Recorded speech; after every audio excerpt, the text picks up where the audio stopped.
Inquiry जब शुरू हुई तो वहां उन्होंने कह दिया कि जनाब हमारी गलती नहीं है, ये सब काम अदी ने करवाया। तो अब कितना पैसा चाहिए था, हद होती है पैसे की। बहरहाल जरदारी साहब को बेनजीर साहिबा की शहादत के बाद एक पकी पकाई चीज मिल गई थी जो उसने चलाई और बहुत बेदर्दी से चलाई।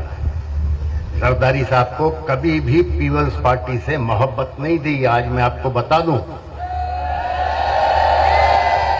जरदारी साहब को इसलिए पीपल्स पार्टी से मोहब्बत नहीं थी कि जरदारी साहब के वालिद को हाकिम अली जरदारी को मरूम भुट्टो साहब ने पीपल्स पार्टी से बेइज्जत करके निकाला था।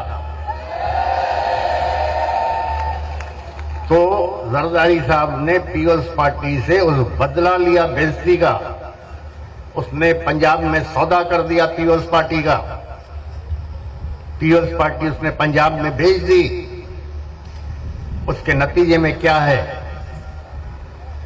140-41 सीटों में से 15 या 19 सीटों पे पीपल्स पार्टी के कैंडिडेट खड़े। बाकी जो बैलेट पेपर है उस पे तीर का कहीं निशान ही नहीं है, क्योंकि कैंडिडेट नहीं है। बाकी बचा था सिंध।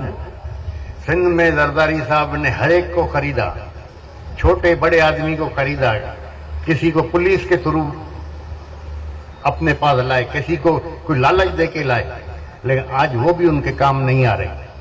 जरदारी साहब ने प्रोग्राम बनाया था जितने इलेक्टेबल हैं सबको खरीद लूं कि फिर सिंध में इलेक्शन नहीं हो सके। हमें भी बहुत कुछ लालच दी गई, बातें की गई, लेकिन अल्लाह ताला का बड़ा करम है, हम जिस पांव पे खड़े थे खड़े रहे। मेरे अपने दोस्त, जीडीए के दोस्त मुझ पे यकीन नहीं कर रहे थे। कह रहे थे साईं तव्हां जो दोस्त था नंढे होंदे जो तव्हां उन्हें हलिया वेंदा। मैंने कहा भाई आप पागल हो गए, मैंने आपको जबान दी है, कमिटमेंट की है, मैं कहीं नहीं जा रहा। हो सकता है आप लोग चले जाओ, मैं कहीं नहीं जा रहा और मैं आपके सामने खड़ा हूं।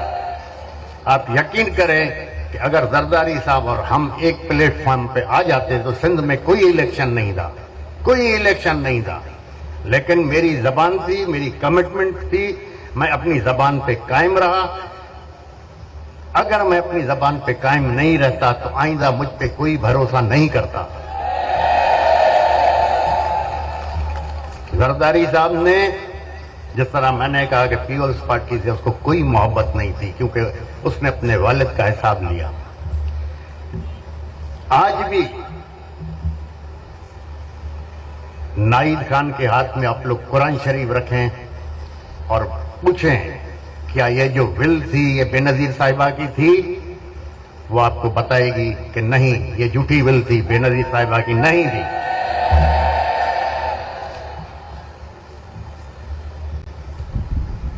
मैंने प्रेसिडेंट साहब मुशर्रफ साहब से दुबई में मेरी मुलाकात रहती है। मैंने उनसे पूछा, मैंने कहा साईं ये बेनजीर वाला किस्सा आप पे आता है क्या, आखिर है क्या? मुझे देख के हंसने लगा। तो मुझे कहता है कि भाई अगर बेनजीर साहब नहीं शहीद होती तो मेरा एग्रीमेंट था इंटरनेशनल पावर्स के साथ, बरतानिया के साथ, अमेरिका के साथ, सऊदी अरब के साथ और अबू धाबी दुबई वालों के साथ कि बेनजीर को पावर में आने दो, तुम दूसरी दफा भी प्रेसिडेंट बनोगे। तो मुझे कहने लगा कि सबसे ज्यादा तो नुकसान मेरा हुआ है बेनजीर के फौत होने से कि मेरा दूसरी दफा प्रेसिडेंट बनना दो, क्या मैं मुल्क से बाहर बैठा हूं। फिर कहने लगा कि आप ये देखो कि बेनजीर साहिबा के फौत होने से फायदा किसको हुआ है, वो तो जरदारी साहब को हुआ। क्यों?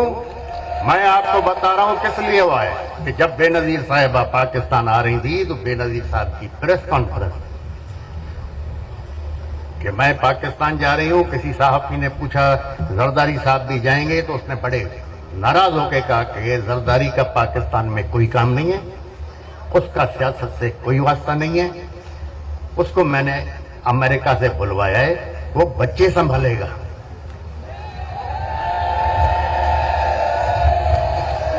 तो जो बच्चे संभालने के लिए आया था वो इस मुल्क का प्रेसिडेंट बन गया।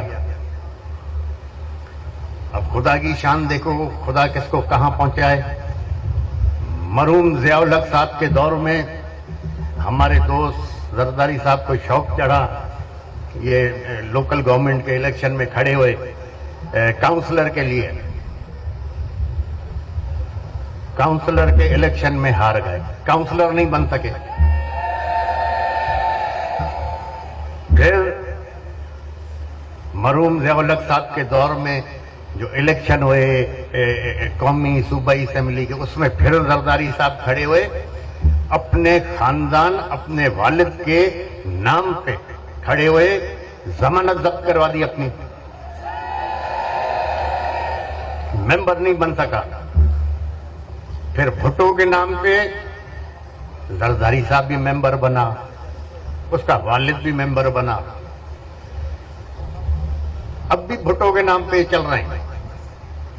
और फिर ये भी खुदा की शान देखो, जिसके नाम पे चल रहे हैं, भुट्टो खानदान का एक फर्द को भी पीपल्स पार्टी की पूरे सिंध में टिकट नहीं है। भुट्टो खानदान के अगर टिकट मिली है पीपल्स पार्टी की, तो हाकिम अली जरदारी के खानदान को मिली है, भुट्टो खानदान को नहीं मिली है।